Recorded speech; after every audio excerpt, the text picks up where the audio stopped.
नमस्कार। Tips for working actors, इस पर कुछ पॉइंट्स शेयर कर रहा था। तो आज बात करता हूँ एक दो और नए बिंदुओं पर, जैसे how to maintain continuity, the action continuity and the emotional continuity. पहले इस पे थोड़ा सा प्रकाश डालता हूँ। वैसे ये और क्लियर कर दूं कि ये बातें उन लोगों के लिए है, उन एक्टर्स के लिए है जिन्होंने नया नया काम करना शुरू किया है। तो लंबे इंतज़ार के बाद अब जब काम करना शुरू किया है, तो जैसा कि मैंने पिछले वीडियो में बताया था कि छोटी छोटी दिक्कतें आनी शुरू होती हैं, और वो क्रिएटिव दिक्कतें हैं, या आज की भाषा में कहें तो ऑक्यूपेशनल हैजर्ड्स भी हैं। तो उनसे डील करना, उनसे थोड़ा सा फाइट करना और लगातार अपने आप को सुधारते रहना, बेहतर बनाते रहना, ये एक अच्छे अभिनेता की निशानी है। तो ये जो विषय है कंटिन्यूटी का, अब जो एक्टर सीधा स्टेज करके आया है, सीधा थिएटर से आया है, या कुछ थिएटर के वर्कशॉप्स किया है जिसमें थिएटर में सीन्स किया है, तो उसे थोड़ी सी डिफ़िकल्टी ये होती है जब वो कैमरा फेस करता है। वो अपना बेसिक काम तो अच्छा कर लेता है कि लाइन याद करनी है और सही तरीके से बोलना है, ये सब तो कर लेता है, लेकिन कई बार जो उसके बॉडी पोस्चर और जेस्चर्स में एक्शंस यूज़ किए गए होते हैं उसने वाइड शॉट में, मास्टर शॉट में, फिर उनको दोबारा रिपीट करना, दूसरे एंगल से जब शॉट लिया जाता है, या ओवर द शोल्डर शॉट्स होते हैं, या डेफिनेटली एक अलग तरीके का शॉट होता है, तो उसमें वो उन्हें याद नहीं रहता, या गलत जगह उसको कर लेते हैं। हालांकि आजकल तो बड़े बड़े जितने प्रोडक्शन कंपनीज हैं, उनमें तो एक असिस्टेंट बाकायदा रहता है जो आपको याद दिलाता है कि आपने इस लाइन पे ऐसे चाय का कप उठाया था। लेकिन मैं ये कहना चाहता हूँ एक टीचर की हैसियत से कि हर एक्टर को अपना कंटिन्यूटी याद होना चाहिए। उसने किस लाइन पे चाय उठाया, किस लाइन पे ऐसे हाथ का जेस्चर किया, किस लाइन पे वो पीछे मुड़ा, किस लाइन पे वो बैठा, किस लाइन पे उठा। पहली बात तो ये उसकी नज़र से वेल रिहर्स्ड होना चाहिए खुद उसके द्वारा।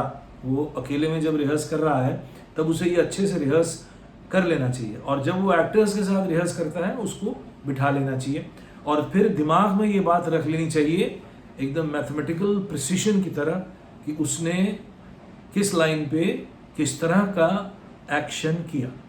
ये फिजिकल एक्शन की बात हो रही है जिसमें किसी प्रॉपर्टी को उठाना, रखना, या मुड़ना या बैठना, इस तरह की चीज़ें आती हैं।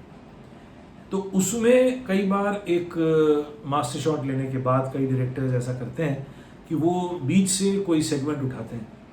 तो ऐसे में नए एक्टर को थोड़ी दिक्कत होती है अपने इमोशन की कंटिन्यूटी को लेकर, क्योंकि एक फ्लो में जब सीन चलता है तब इमोशन फ्लुएंटली बह जाता है, ये एक नया एक्टर कर लेता है।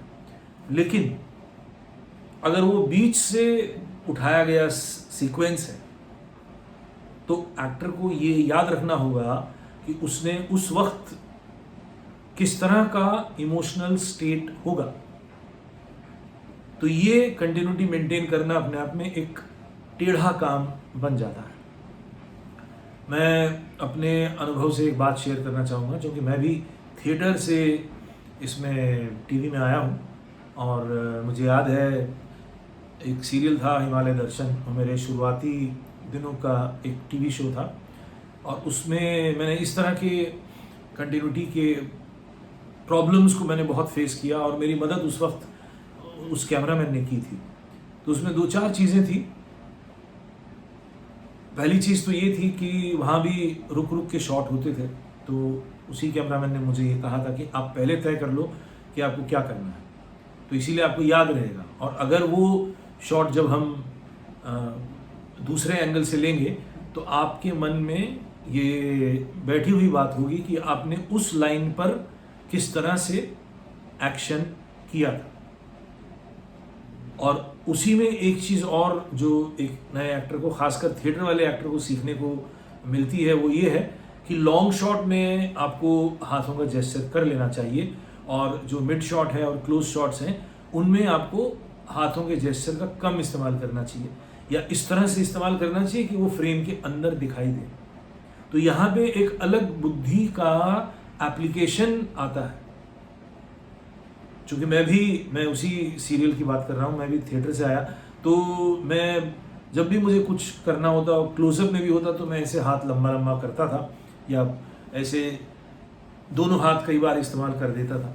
और जो कैमरामैन था उसको भी फ्रेम संभालने में दिक्कत होती थी, तो वो मुझे कई बार पीछे बुलाता था कैमरे की तरफ। वो कहता था कि देखो यहाँ पे हम इतने फ्रेम में काम कर रहे हैं, और जब क्लोज में काम कर रहे हैं तब आपको कुछ भी हाथ और अपनी बॉडी को हिलाने की ज़रूरत नहीं है।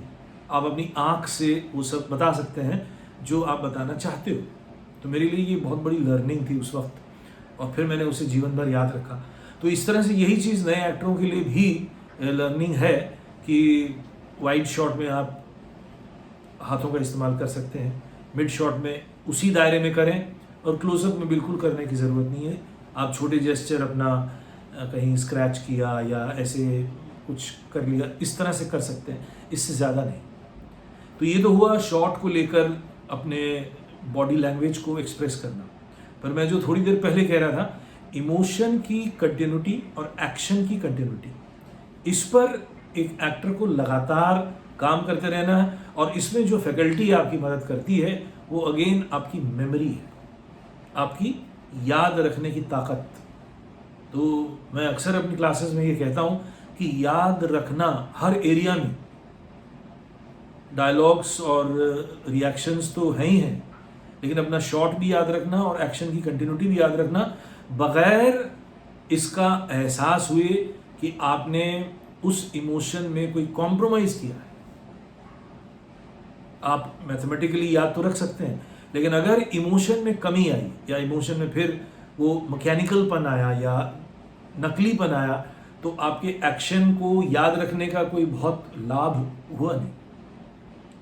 इसीलिए कई बार बहुत से लोग जो हैं काफ़ी ड्रामेटिक सीन्स को, जिसमें एक्शनल चीज़ें काफ़ी हैं, तो उसको 3-4 कैमरा से लेते हैं ताकि सारी चीज़ें एक साथ ही आ जाए। ऐसी सुविधा मिलती है तो फिर एक्टर को ज़्यादा दिक्कत नहीं होती, और अगर असिस्टेंट है वहाँ पे वो याद रखे कि आपने किस लाइन पे क्या किया था, तो थोड़ी और मदद मिल जाती है। मगर बाय एंड लार्ज ये एक्टर का ही धर्म है, एक्टर का ही फ़र्ज़ है, उसको इस एरिया में काम करते रहना होगा, अपने आप को सुधारते रहना होगा।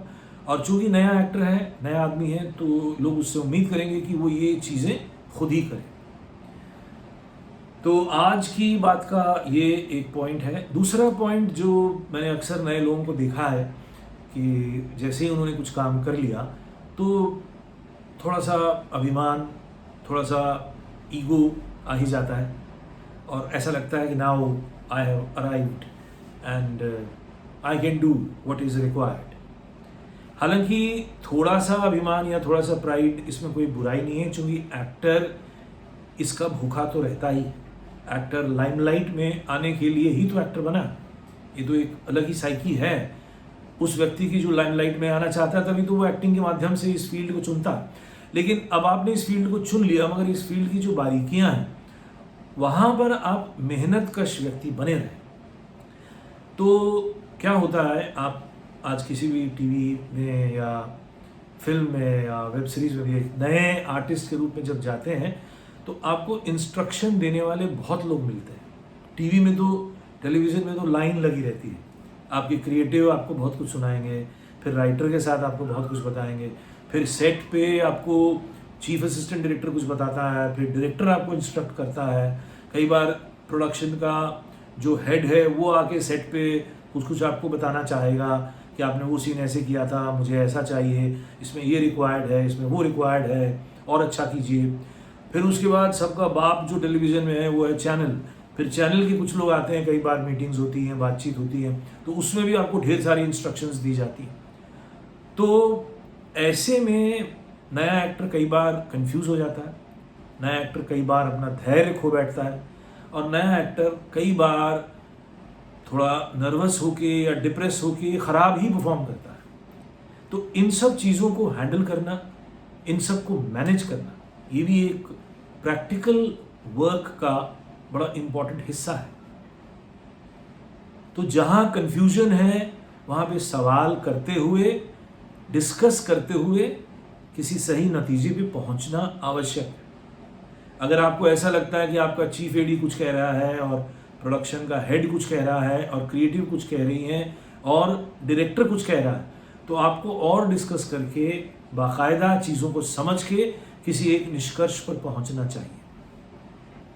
तो उसके लिए आपको, अगर आप अच्छे से ट्रेंड होके आए हैं थिएटर और अच्छी वर्कशॉप्स करके, तो आपके अंदर ये बुद्धि का बल, ये इंटेलेक्चुअल अंडरस्टैंडिंग डेवलप हो जानी चाहिए कि आप एग्जैक्टली आपको करना क्या है। अभी गुस्सा है तो क्या बहुत गुस्सा है, या इरिटेशन है, या थोड़ा है, या बहुत कम है। तो इस तरह के सवाल करते रहने से आपको एक निश्चित उत्तर मिल सकता है, और उसके बाद जब आप व्यावहारिक रूप से करेंगे तो आप अच्छे रिजल्ट देंगे। ये हुआ काम को लेकर। लेकिन इसमें बिहेवियर को लेके आपसे ये मैं शेयर करना चाहूँगा कि एक्टर को सुनते रहना चाहिए। जो भी इंस्ट्रक्शंस मिलती हैं उसको हाँ मैं कर लूँगा, yes I will do it, I am trying, I will definitely do better, इस तरह के सेंटेंसेस का प्रयोग करना चाहिए। न कि इस तरह से हाँ मैंने तो कर दिया था, आई डिड इट, या I did the same thing. तो ये उल्टा जवाब देना, इस टेंडेंसी से बचें, क्योंकि जो आपको बोल रहा है वो अपनी तरफ से आपके भले के लिए ही बोल रहा है। और अगर आप बहुत अच्छा करेंगे तो वाहवाही चारों तरफ से आएगी, ये भी पक्की बात है। कोई जानबूझ के आपको छोटा दिखाने के लिए या आपको कमजोर दिखाने के लिए आपको नहीं बोल रहा है। आप कोई भी सीन अच्छा करेंगे, आप देखेंगे कि वाहवाही चारों तरफ से आती है। और चूंकि बहुत अच्छा नहीं हो पा रहा है, इसीलिए हर कोई आपको सुधारने की कोशिश करेगा, या उस शो को अच्छा करने के लिए सबको कुछ कुछ टिप्स देते जाएंगे। तो कहना ये चाहता हूँ नए एक्टरों के लिए जो अभी अभी काम पे लगे हैं, वो एक तो अपने रिश्ते ख़राब ना करें किसी से। इंस्ट्रक्शंस जो मिलते हैं उसको मोहब्बत से, प्यार से रिसीव करें, सुने, यूजलेस आर्ग्यूमेंट ना करें और इरिटेट भी ना हो। ये लॉन्ग टर्म में उनको एक डिसिप्लिन्ड एक्टर, एक डेडिकेटेड प्रोफेशनल एक्टर बनने में बहुत मदद देगा। तो आज ये 2 टिप्स मैंने शेयर की हैं। अभी मैं वर्किंग एक्टर्स के बारे में ही बता रहा हूँ, पर मैंने सोचा है कि आने वाले समय में कुछ हार्डकोर प्रोफेशनल एक्टर्स के लिए, सीनियर एक्टर्स के लिए और फिर स्टार्स के लिए, ओवरऑल एक्टिंग प्रोफेशन के लिए भी कुछ ऐसे छोटे छोटे टिप्स शेयर करता रहूँगा। Thank you so much for watching this. और हाँ, फिर से याद दिला दूँ, जिन्होंने सब्सक्राइब नहीं किया है और लाइक नहीं किया है तो प्लीज़ लाइक कीजिए, शेयर कीजिए, सब्सक्राइब कीजिए। Thank you so much and नमस्कार।